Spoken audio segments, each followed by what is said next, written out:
What's up, guys? This is Uncle Misha, and today we have this annoying piece of crap that actually doesn't work. So this is Belkin Powerbank, which is supposed to be 10,000 milliampere hours. Yeah, so it quit working. So now you can charge it, but it does not discharge. So today we're gonna take a look what the heck is going on. Also, I want to mention this stuff was bought 2 or 3 years ago, and never actually checked the capacity of this guy, but now it's capacity of 2800 milliampere hours. So yeah, 10,000 for you.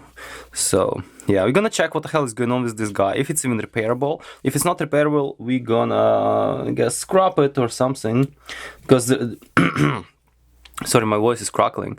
So probably inside we're gonna see 3 18650s, that's my guess, and some kind of circuitry which is gonna be on this side. Yeah, so let's dig in.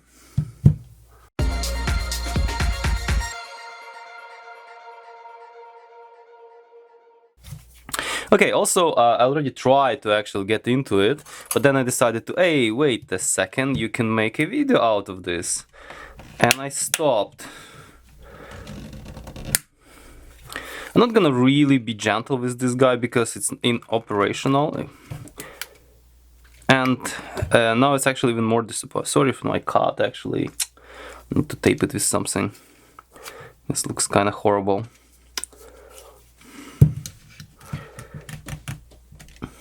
Wow, it's resisting. Hoping I'm gonna get more cuts. Alright, it just clipped here, and probably it clipped the same way on other side. Doesn't look like it's welded or anything.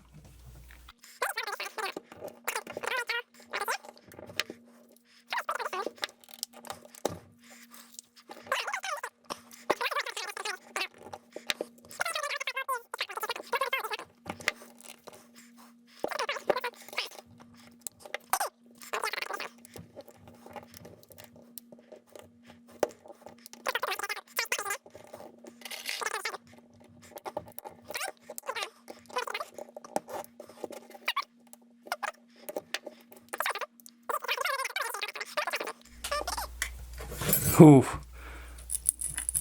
Here we are. Okay, I was wrong. I actually take my words back. This is glued here. I think I was saying that it 18650s, but no, it's actually 2 flat packs here. Oh wow, what's going on here? Is it like glued or what?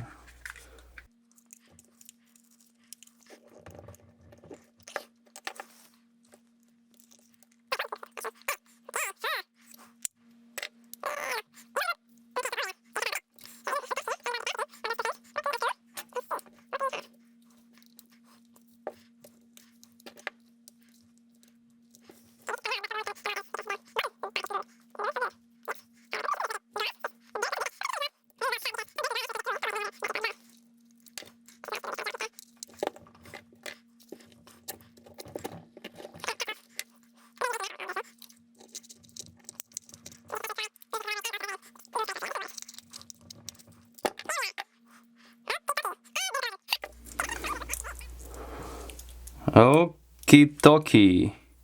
And there is a corrosion. Ha! Okay, that's, I guess, explains it. Look at this. I'll get you a bit closer.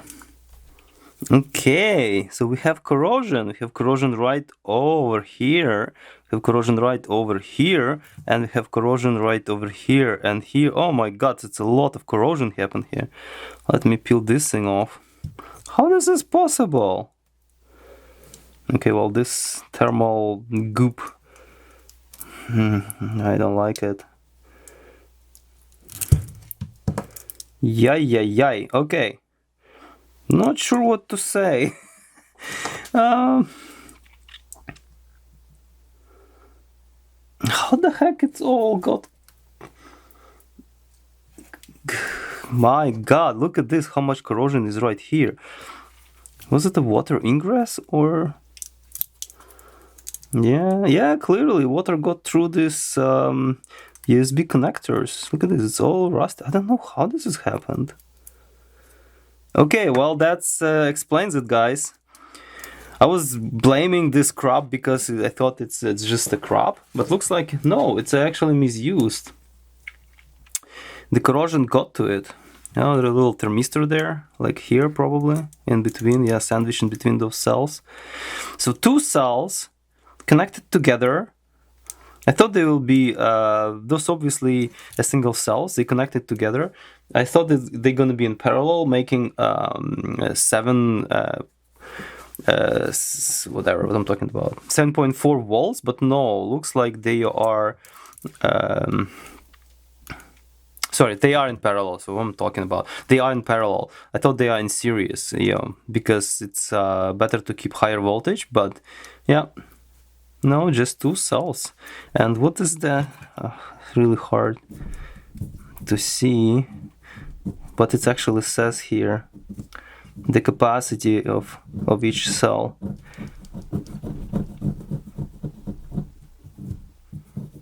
Okay, here we are. So 5,000 rated. I'm not sure what brand is this. 1 of 5, 565 is the dim dimension, times CC06 18. Okay. So I'm curious, what can I do now? Okay, obviously I can clean a corrosion, but I have to take a look if the corrosion didn't damage anything beyond the recoverability. Well, yeah. Looks like it's kicking around. Yeah, look, the button has an issue. You have to really press on it to actually do that. Yeah. Anyways, let me think about what can I do. Okay, after interrogation of my girlfriend, she actually mentioned that she didn't put this thing nearby anywhere in the water. My suspicion is because we were by the sea down south, and probably somehow from the wet clothing or wet towel, the water somehow got in, or maybe because of the humidity. But nevertheless, clearly we have water damage or some kind of corrosion damage. So if this is seawater, yeah, the chances this thing gonna be kicking again is pretty low.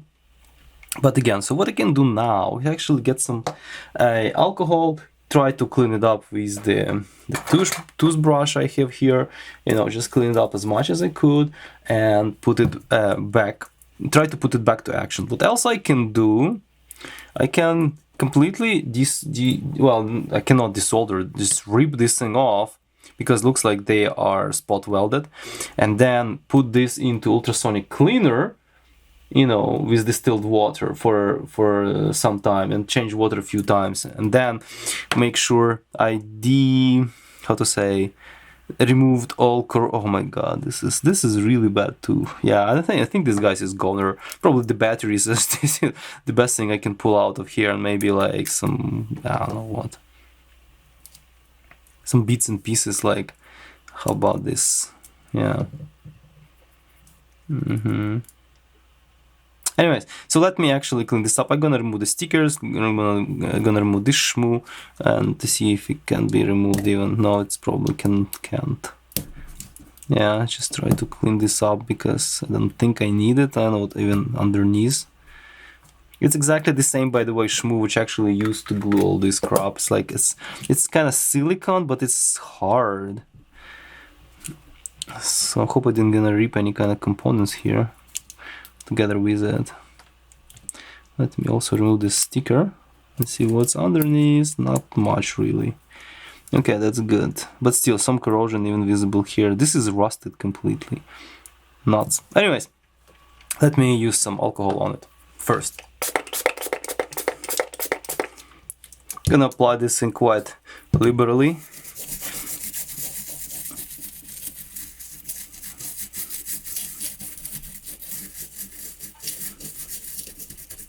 Negative side of all I'm doing, essentially I'm just spreading the oxides all over the board, so it's maybe not the best.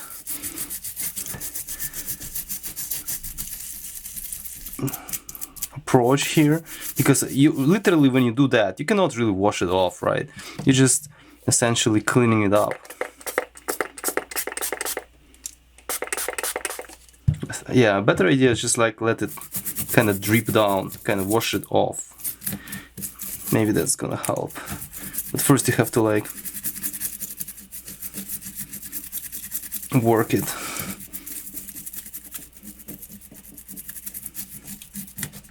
Okay. Then let's just work it on the other side. Plus there's gonna be some places when you cannot really get into, because you know, under the chips, under the little ICs, under capacitors, like everything under may not be even properly washable.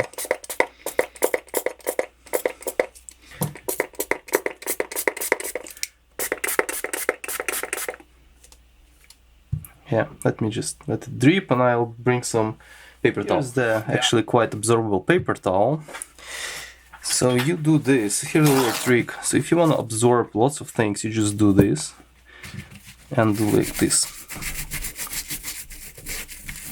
It's gonna soak as much as possible stuff, including the whatever you want to wash it off, right? The corrosion, kind of oxides, you know, whatever is. Oops, what's this? Oh, it's powered up. Can probably press the button.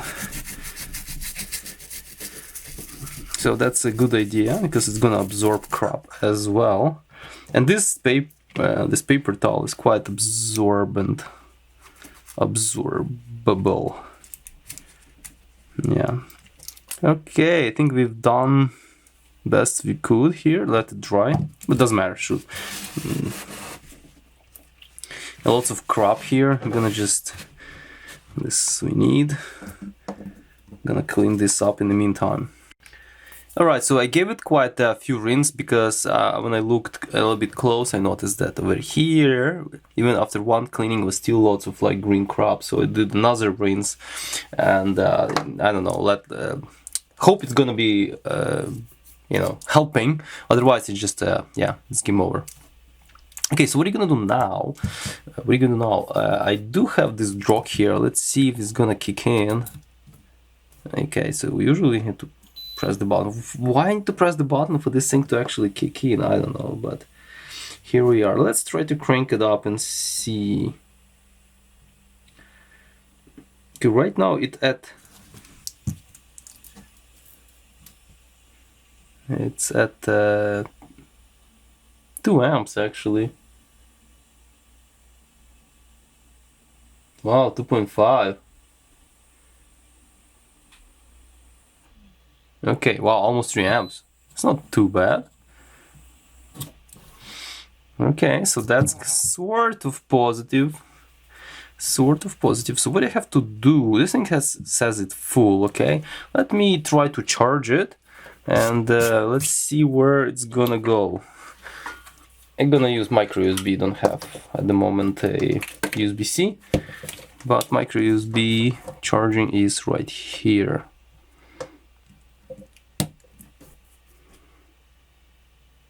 Okay, looks like it's charging. When it's gonna finish charging, I'm gonna use this drop, actually give it a good discharge. And the reason is, I wanna see what's the capacity of this thing, if it's improved or not. That's very important. If this capacity is still gonna remain about 2800 milliampere hours, it's just as good as that. Anyways, then that's another option. I actually haven't tried that yet. So these two, I can actually plug in my charger right here at those two batteries and do charge and discharge cycle. I think I've done once that with the other power bank, like crappy power bank, because battery was welded in and I didn't want to kind of rip it off. So I can try that. I think this circuit gonna interfere. I don't think so. So I gonna try that. If the capacity of battery is still good, like 5000 milliampere hours or thereabout, the batteries are good. This is not. So battery I can salvage. This is I can throw away. So let it charge. Alright guys, so looks like we have a loss or like a bad one. So after doing all sorts of possible charging, discharging, I could not get any more than about 3000 milliampere hours from, or 3800 let's say, from both of these battery when charged directly right here. So what looks like we are at a loss. So this guy is pretty much gonski. What I gonna be doing now? I'll try to we can just go in here. Yeah, probably gonna just disconnect those two batteries, detach them from each other, and then probably remove this little thermistor right here. Just like that. Yeah, and I'll try to charge. The very last thing I would like to do, just to charge those battery completely without this board. Potentially, it may be sinking some sort of energy right in there. Potentially, I'm not sure if this is okay, because I thought usually it's not the case. But now I'm gonna rip the batteries off here. They are welded. Try to do as they are both discharged at the moment, because I was discharging them recently. Yeah. If it's gonna blow up, you're gonna see it. That was easier. Okay, the bottom one.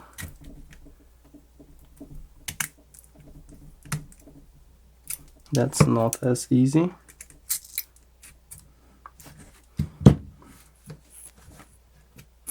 Yeah, I don't really like doing this. It's sort of kind of sketchy. But I want to preserve as long as possible those, yeah, contacts.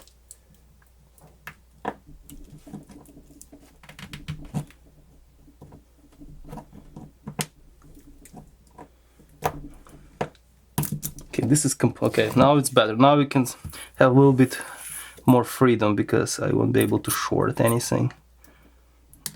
Because there is no, and one contact is disconnected, so just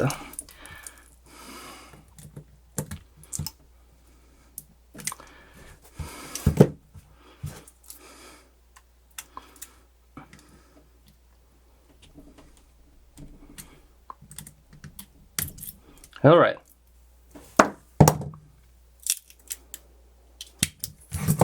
Now let's just separate them. So those are just two plain batteries. What the heck is this? I don't know, some kind of paper. Alright, so let's just remove this Kapton tape. Yeah, so this one is clearly a little bit shorter. This Kapton tape is sort of annoying. This one is annoying too. Alright, so we have two batteries right here. Back. Okay, let's grab a multimeter and see what actually they are measuring these days. Okay. Positive, negative. Wow, this one is kind of charged-ish. Oops, there is positive, negative. Probably like this, positive. In this one too, I can get it. Okay. Okay, now I'm gonna actually give them a charge and discharge separately from the from the controller. So I would like to understand who is going like who's bonkers here, or this thingy which is obviously all rusted and corroded, or the batteries, or both. It's a possibility. So you're gonna be charging them with this just another charger, which is like a clone of clones of different chargers available on some RC chargers available for, like, it's a bunch of different clones of the same kind, pretty much. You can buy them for cheap essentially. So this, but it's good, really good. So I have this bunch of different leads. I'm gonna charge them straight, and let's see what kind of charge discharge they would be able to produce. Okay, guys, so I did some tests just with those two batteries, and they are pretty much shot. So this battery capacity is about 2200 milliampere hours, and this battery capacity is wobbles between 22 and 24. I don't know why there is such a difference, but depends. So yeah, I'm not sure what can I do with these batteries. They are definitely short. So in addition, like, I mean, I don't know if I can do another probably experiment in some other time that connect here different battery and see how it's gonna behave, if this thing gonna charge it properly or not. I'm not gonna destroy it yet or take it apart, but these two batteries, they are way less than advertised, and then they are not that old. This is like 2 years, maybe 3 years tops. This is insane. I have Powerbank which actually like about 8 years old, and it's still only like lost 20% of its capacity. It's ridiculous how bad are these batteries. They actually look pretty decent, not expanded, not anything like this, but yeah, probably just a very bad quality battery. So guys, in conclusion, Belkin power supplies or power banks are shit because they use shitty batteries. So definitely water damage could not destroy these batteries because they are sealed. So this is Gonski, but the batteries are just shit. So yeah, guys, that's probably gonna be it. Thank you for watching. See you next time. If you have any ideas how can I test better batteries and power banks, please write down below, but probably gonna be it for now. Thank you.